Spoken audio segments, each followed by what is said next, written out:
representación y ficción literaria. Esta definición ha resultado a la postre ser insuperable. Gustavo Bueno denominaba artes poéticas o sustantivas a las artes que están constituidas como orientadas a ofrecer representaciones de contenidos heterogéneos, ciertamente que rebasan o superan la prosa de la vida y de las artes pragmáticas. Esto también coincide en cierta manera con lo que hemos venido diciendo con Aristóteles, ¿no? Las artes sustantivas nos ofrecen obras para ser conocidas, para ser exploradas. La obra de arte sustantiva es segregada del sujeto actante mediante la representación. La obra de arte no está destinada a ofrecer verdades, aunque tampoco apariencias.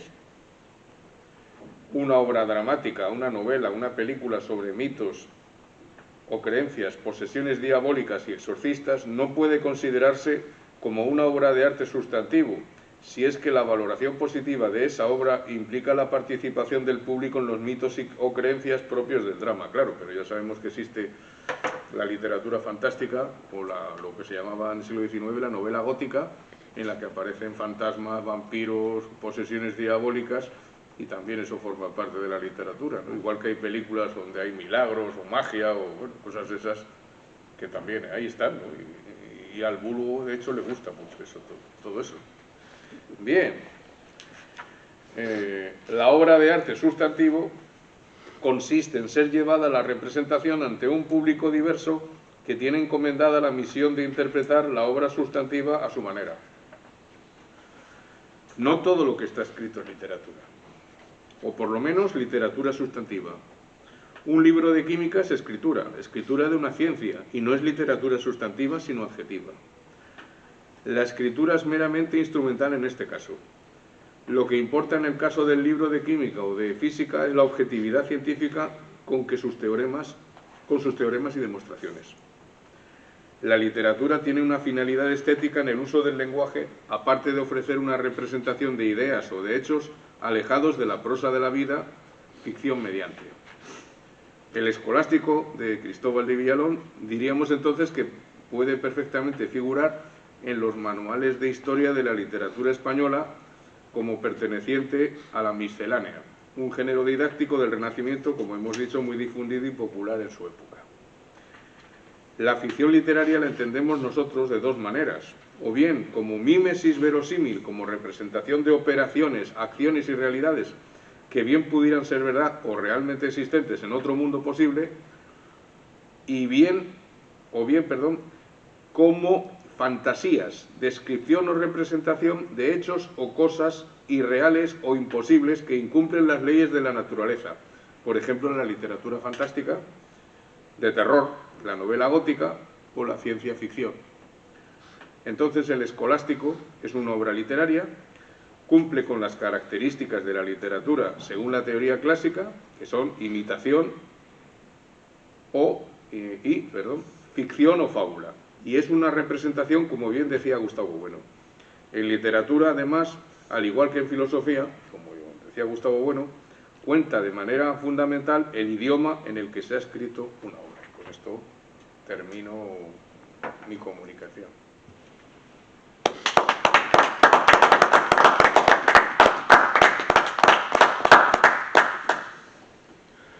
Bueno, la verdad que me ha sorprendido el final de tu comunicación, porque bueno, yo esperaba el comentario sobre el Escolástico, pero no tus tesis sobre literatura, lo cual yo creo que da pie para debatir un poco al respecto. Hombre, yo creo que sí, que el quid de la cuestión está en el tema del arte sustantivo y arte adjetivo, ¿no? Tiene que haber una literatura sustantiva o específica, algo que se le llama de verdad literatura, frente a otra que sería adjetiva o genérica, ¿no? Que todo son letras, ¿no? Todo está en los libros, como dice Drago. Tiene que haber unos géneros literarios, evidentemente, pero a mí yo creo que lo que me interesa, sobre todo lo que comentó Bueno acerca de las artes en La fe del ateo, allá por el año 2007, el problema bueno, él hablaba de las relaciones entre religión y cine, o artes y cine, y entonces él se dedicó mucho a analizar el problema pues del del cine fantástico, ¿no? Claro. O el cine religioso, donde aparecen milagros, ¿no? Como una película sobre la vida de Cristo, donde aparece el milagro de los panes y los peces, ¿no? Claro, un milagro rompe con todas las leyes naturales que conocemos, ¿no? Precisamente el milagro es eso, ¿no? Yo me acuerdo hace años, un grupo de estos de ateos acérrimos se reían de los cristianos, los creyentes, porque decían, es que creen que es natural que una mujer virgen dé a luz o que un hombre camine sobre las aguas. No, hombre, no, vamos a ver. No son tan cortitos. Saben que una cosa son las leyes naturales y otra las sobrenaturales. De ahí lo de los milagros. Y entonces Bono citaba una película sobre la vida de Jesús, de Franco Zeffirelli, donde se representaba el milagro de los panes y los peces, y entonces lo que hacían era empezar a sacar peces y panes de las cestas. Y entonces decía, bueno, no, eso es cine religioso, pero claro, ahí no hay ningún milagro propiamente, simplemente empiezan a sacar panes y peces y ya está, hasta que se acaban. Y entonces, bueno, decía, eso a mí me parece bien, porque eso no rompe con ninguna ley de nuestro mundo posible, por así decir, ¿no? Hablando de la verosimilitud de Aristóteles. Pero la película del exorcista de William Friedkin, Sí, creo William que es, Friedkin. decía que era una cosa aberrante, que eso no tenía ningún valor estético. ¿Por qué? Porque no solo se representaba una posesión demoníaca, sino es que encima se decía que la posesión demoníaca que era real y se descalificaba pues a los médicos y los científicos que intentaban explicar alguna razón, ¿no? Digamos que se ponía entre paréntesis eso como si estuviera a la misma altura que la apropiación del demonio, ¿no? Al que se le daba un carácter sustantivo, ¿no?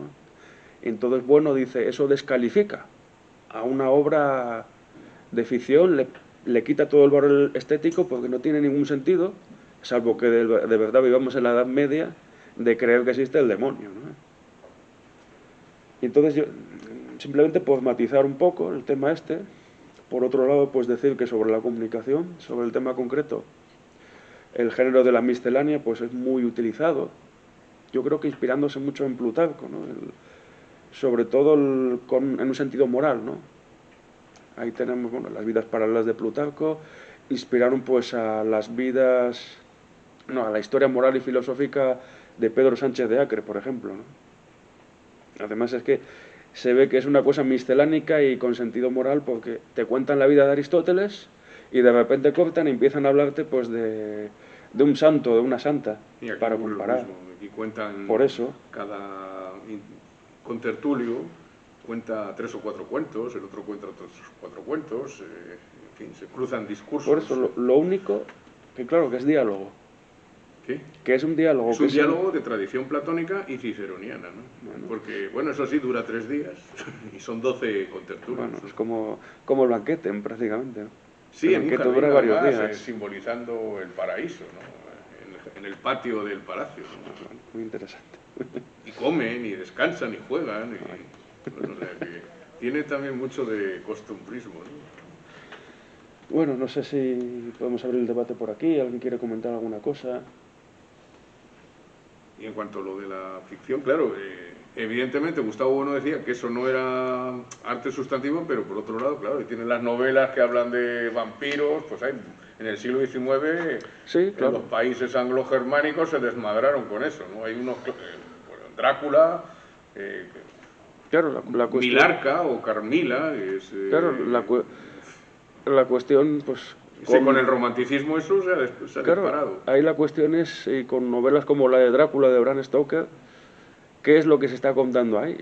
Pues Porque, algo claro, que no existe y que no puede existir. Algo que no puede existir, claro. No solo que no existe. Lo que pasa es que luego toda esa historia de Drácula y otras del romanticismo se han desnaturalizado mucho, ¿no? Con el tema del cazavampiros y no sé qué más. Bueno, Y claro, pierden el sentido que los autores les querían dar, que eran más diferente. Tenían otro ejemplo, ¿no? Pues Bram Stoker, que era irlandés, contrastaba pues el mundo romántico de los Cárpatos con la city londinense del capitalismo industrial, ¿no? Claro. Ahí se veía mucho el contraste, pero bueno, todo eso son cuestiones a debatir, yo creo. Bueno, pues nada. A mí me gustaría saber La opinión o los factores que considera Felipe que incluyen o excluyen al ensayo, algo de lo que has estado hablando al principio de la ponencia, como género literario o como el polémico Jesús Maestro ha afirmado muchas veces, no pertenece a ella por no ser una representación ficticia de nada? Yo creo que el ensayo sí forma parte de la literatura, igual que el diálogo el escolástico de Cristóbal de Villalón, ¿no? Aparte de que, bueno, por razones institucionales figura en todos los manuales al uso el ensayo por un lado es mímesis y por otro lado es una cierta ficción porque se aleja de la prosa de la vida, ¿no? Como dice Gustavo Bueno. Entonces sí podría ser... Dime. ¿Y los ensayos de Gustavo Bueno también entrarían dentro, los ensayos de Gustavo Bueno también entrarían dentro de la literatura? Es que son ensayos, claro. Sí, entraría, lo que ocurre es que, claro, no lo vas a... No, puedes poner a los alumnos en segundo de bachillerato a comentar un trozo de Gustavo Bueno, pero desde un punto de vista literario, no ideológico o filosófico. Entrarían como literatura adjetiva. De hecho, yo conozco historias de la literatura española donde citan a Bueno y Aranguren como parte de la literatura española. Aunque, pues, claro, ese es yo creo que sí, que el problema del ensayo no es ficción, evidentemente, pero no toda literatura es de ficción, o también hay ficciones que no son literarias. El demonio de Maxwell, pues es una ficción científica. El Big Bang es otra ficción científica. O aquello que decía Borges, ¿no?, de que la metafísica pertenece al género literario de la ficción, pero claro, la metafísica no es literatura en un sentido sustantivo. Entonces la ficción yo creo que no vale, por lo menos, para delimitar lo que sea literatura, o por lo menos es una cosa muy general que yo creo que tampoco acota lo que es la literatura en el sentido sustantivo. ¿Y cabría establecer la diferenciación entre literatura y no literatura en lugar de en el criterio de sustantividad, en el criterio de los fines propositivos? Es decir, por ejemplo, considerar la literatura, hablo sin saber, ¿no?, considerar la literatura como desde el punto de vista de unos fines recreativos porque claro, decir que la literatura corresponde al arte sustantivo y que, por ejemplo, Bueno sería adjetivo desde el punto de vista literario, pero sustantivo desde el punto de vista filosófico, entonces ahí por lo menos me genera una confusión. Digo, pero entonces puede ser sustantivo desde un punto de vista y adjetivo desde otro punto de vista. Es que ahí está el problema del finis operis y el finis operantes.